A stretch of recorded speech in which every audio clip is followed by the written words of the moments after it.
This is Optimal Finance Daily, episode 41, 10 Ways You Can Have Enough Money and Stuff by Courtney Carver of BeMoreWithLess.com. Get ready to maximize your potential with Optimal Finance Daily, the podcast that brings you the best content in personal finance 5 days a week. Your optimal life awaits. Now here's your host, Dan Warren. Hi everyone, a happy Monday to you and welcome back to a new week of Optimal Finance Daily. I'm Dan, the guy with a not-so-secret passion for karaoke, who each and every day brings you some of the best personal finance blog posts on the planet. And today we have a brand new author to join us for this Minimalist Monday, and that is Courtney Carver of BeMoreWithLess.com. Now, after decades of debt, discontent, and an MS diagnosis, Courtney needed to slow down, prioritize her health, and figure out what's really important in life. To do that, she got rid of everything that didn't matter at all, and that included downsizing to a 750-square-foot apartment with no storage. She's written books, courses, and hundreds of articles to help you simplify your life and work so that you can focus on what really matters too. And today's post is all about that. Before we get into it, if you'd like to be entered to win a book on this subject matter, you can do that. Simply sign up for our weekly newsletter. You'll also get a bunch of free Excel spreadsheets to optimize your life, and one of them even comes with a video tutorial to go along with it, and it's all free just for being part of the Optimal Finance Daily family. So to join, to sign up for the newsletter, just text the word financial to the number 44222. That's the word financial to the number 44222. Or you can simply visit us online at oldpodcast.com. That's oldpodcast.com and sign up that way. And with that, let's start optimizing your life. 10 Ways You Can Have Enough Money and Stuff by Courtney Carver of BeMoreWithLess.com. As a society, we're eating too much, drinking too much, working too much, and spending too much. We take more drugs for anxiety and depression than ever before.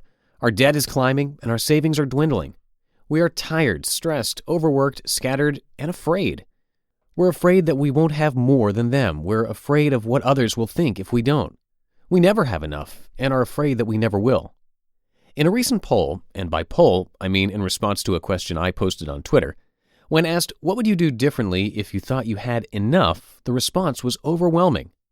Things like, give more, worry less, quit my job, teach others to do the same, volunteer more, quit striving for success, travel, change my career path, come up with ways to help the world, quit my job, dance, spend time creating beautiful things, a happy marriage, a healthy body, a creative blog, connect more with friends and make new friends, move somewhere new and exciting. Wow, if you had enough, you would do some really great life-changing things for yourself, your family, and the world. It's time to start asking the tough questions because it's very likely that you are not living the life you desire. You are depriving yourself of real happiness because you think you need more money, and more stuff. If you know what you would do if you thought you had enough, then the next logical question is, how will I have enough? 10 ways to have enough money and stuff. Number 1, redefine enough. Your current definition of enough may be more than you think. Do the simple counting exercise below and see what is really enough for you and your family. Number 2, learn to say no. You may have to turn down friends for a dinner out, tell your kids that they can't have designer handbags in high school, or make other unpopular decisions. Number 3, put people before stuff. Before you stop for lunch, drop by the mall or pick up a few things at the grocery store, remember what your family really wants. They want you. If you spent less, could you work less and spend more time with the people that love you? Number 4, put moments before stuff. Running outside with my husband last night to watch the storm clouds come in was absolutely free and more rewarding than anything I could have purchased. Number 5, stop trying to measure up. Someone will always make more than you, have more than you, and do more than you. So what? You are beautiful and wonderful. Be you and stop comparing. Number 6, don't stock up. If you buy wrapping paper on December 26th and stock up on sale items year-round, you're spending more than you would if you just bought what you needed. Don't be fooled by the cashier that tells you you just saved $22 when you just spent $300. Number 7, stop using a credit card. Debt will follow you forever unless you stop using credit cards.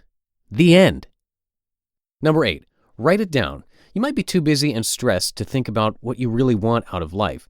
Write it down and read it every day. Live by the beach. Start a new business. put kids through college with no debt, move to a new country. This is your why. Knowing why will give you momentum. Knowing why will give you perseverance. Knowing why will give you the guts and grit to take action and live the life you desire. Number 9, realize you are enough. If you could be happy with you could stop overeating, overspending, and overindulging. Once you know you are enough, you can realize that you have enough. Number 10, identify your source of happiness. A new shirt will not make you happy for long. In fact, I can't think of any material thing that makes me happy every day. Instead, it's the things that you can't own. Children's dimples, a dog rolling over for a belly rub, jumping in the ocean, climbing mountains, stretching, kisses, gratitude. These are the things that happiness is made of. Do you have too much? Count the number of clothes you have and divide that by 7. That is how many pieces of clothing you have to wear each day to use everything you have over the course of a week. Count how many utensils you own, forks, knives, spoons, whisks, peelers, all of them, and divide that by 7. Count how many apps, songs, games, and videos you have on your computer and divide that by 7. Count how many TV channels, radio stations, CDs, DVDs, and games, and divide that by 7. It is very likely that you could live and thrive with less than 50% of what you own right now. And if you need less than half of the stuff, you probably need less than half of the space and less than half of the money it takes to maintain the stuff and the space. Insert light bulb moment here. More questions to ask to live a better life. If you had no debt, no monthly payments, what could you live on? If you didn't have to save for a nicer car, bigger house, or extravagant vacation, what could you save for? What could you sell to pay off your debt? If you didn't dine out several times a week, how much could you give? If 1 is enough, what could you donate? It's possible that you have been chasing more for so long that you forgot why you started the race in the first place. That is exactly what happened to me. If you can't answer why, you're on the wrong track. If your answer to why is, I don't know, you are lost. You have to stop and start over. I just started to reread Your Money or Your Life, 9 Steps to Transforming Your Relationship with Money and Achieving Financial Independence. If you wonder how you could live on much less, even with a family and responsibilities, and really start enjoying life, you will love this book. I was recently reminded by one of my favorite blogs that very little is needed to make life happy. You just listened to the post titled 10 Ways You Can Have Enough Money and Stuff by Courtney Carver of BeMoreWithLess.com. So, what did you think of our brand new author to the podcast? Any comments you have about the author or the post? Let us know. Stop by oldpodcast.com, that's oldpodcast.com, and share your thoughts. And like I mentioned at the top of the show, you can have a chance to win a book on the topic of minimalism. The specific book is called Minimalism: Live a Meaningful Life by The Minimalist, and you have heard from them here on the show. We're giving away a copy of their book to a random email subscriber, and it's happening in just 6 days. So if you want a chance to win, you need to join before then, and you can do that by texting the word financial to the number 44222 or by visiting oldpodcast.com. And that does it for episode 41. I will be reading from a guest author on iwillteachyoutoberich.com on tomorrow's show, so I'll see you there, where your optimal life awaits. Hello, Life Optimizer. This is Justin Malik, creator and producer of this podcast, but also Optimal Living Daily, the show where I read to you from even more blogs covering finance, productivity, minimalism, personal development, and more from amazing bloggers like Derek Sivers, Zen Habits, The Minimalists, and all the ones you hear on this show too.